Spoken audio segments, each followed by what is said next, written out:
everyone, welcome back to our channel. And మేమైతే ఇక్కడికి శ్రీశైలం వచ్చామన్నమాట. నిన్న ట్రెక్ అయితే చాలా సక్సెస్ఫుల్ గా అయిపోయింది అండ్ అదంతా నేను మీకు వ్లాగ్ లో షేర్ చేసుకున్నాను కదా. నాకైతే చాలా హ్యాపీ అనిపించింది, ఎందుకంటే లైక్ మీరు ఎక్కడి వరకు రాలేకపోయినా మీరు అంత బ్యూటిఫుల్ ప్లేసెస్ చూడగలిగారు. యు ఆర్ సో లక్కీ అనిపించింది, ఎందుకంటే I know how difficult it was trekking to that extent. కానీ ఆ వ్యూ చూడగానే మొత్తం డిస్పర్స్ అయిపోతుంది. నిజంగా లైఫ్ టైం వెళ్ళవలసిన ఎక్స్పీరియన్స్. ఇన్ కేస్ మీకు ఎవరికైనా నెక్స్ట్ టైం వీలైతే మస్ట్ ట్రై. చాలా పేషెన్స్ కావాలి అండ్ చాలా ఎనర్జీ కావాలి, ప్రీ ప్లాన్డ్గా ఉండాలి, అంతే. అవే మెయిన్ కీ పాయింట్స్ అనమాట. సో ఇక్కడైతే మేము శ్రీశైలం వచ్చాము అండ్ మీకు మా రూమ్ టూర్ చూపిస్తాను అండ్ దర్శనం ఇక్కడ ఎలా చేసుకుంటున్నామో అదంతా బ్లాగ్లో షేర్ చేసుకుంటాను. Thank you for watching.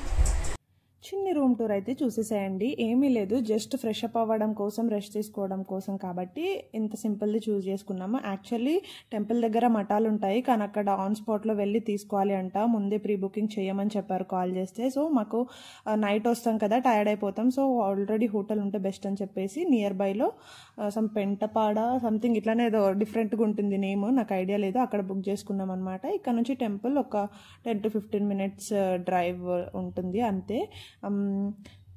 And ఇక్కడ హోటల్ అంతా ఎందుకు చూపిస్తున్నానంటే చిన్న చిన్న క్యూట్గా మనకు స్టేషనరీస్లో లైక్ చిన్న చిన్న డెకరేటివ్ షాప్స్లో దొరికే వాటితోని ప్లేట్స్ అట్లాంటి వాటితో కూడా చాలా బాగా చేశారు డెకరేషన్. సో ఎవరికైనా ఇంటీరియర్స్ ఇంట్లో డెకరేట్ చేసుకోవడానికి యూజ్ అవుతుంది అని చెప్పేసి క్యూట్ అనిపించి తీసాను అనమాట.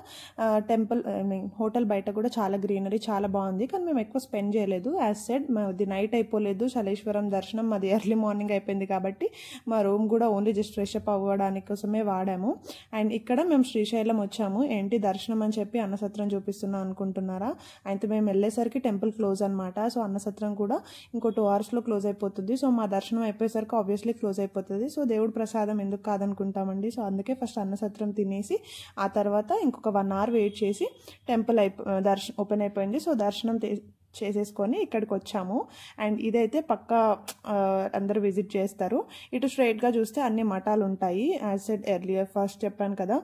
అండ్ ఇక్కడ నుంచి straight 180 degrees exactly opposite temple శిఖర గోపురానికి ఇక్కడ నందీశ్వరుడు ఉంటాడనమాట. శివునికి ఆపోజిట్ ఉంటారు కదా ఏ టెంపుల్లో అయినా. ఇది చాలా మంచిగా అనిపించింది, నేనైతే ఫస్ట్ టైం నోటీస్ చేశాను. అండ్ ఈ వ్యూ అయితే ఈవినింగ్ వరకు చూద్దాం అనుకున్నాను, కానీ నైట్ అయిపోయింది. దారి మధ్యలో ఫ్రైడ్ రైస్ తిన్నాము, చండాలంగా ఉంది. జేబీఎస్ వచ్చేసరికి ఎర్లీ మార్నింగ్ 3 అయింది. క్యాబ్స్ అయితే వాచిపోయేలా ఉంటే మాకు లక్కీలీ ఆర్టీసీ బస్ దొరికింది. సో ఇంటికైతే వచ్చేసాం. వీడియో నచ్చితే సబ్స్క్రైబ్.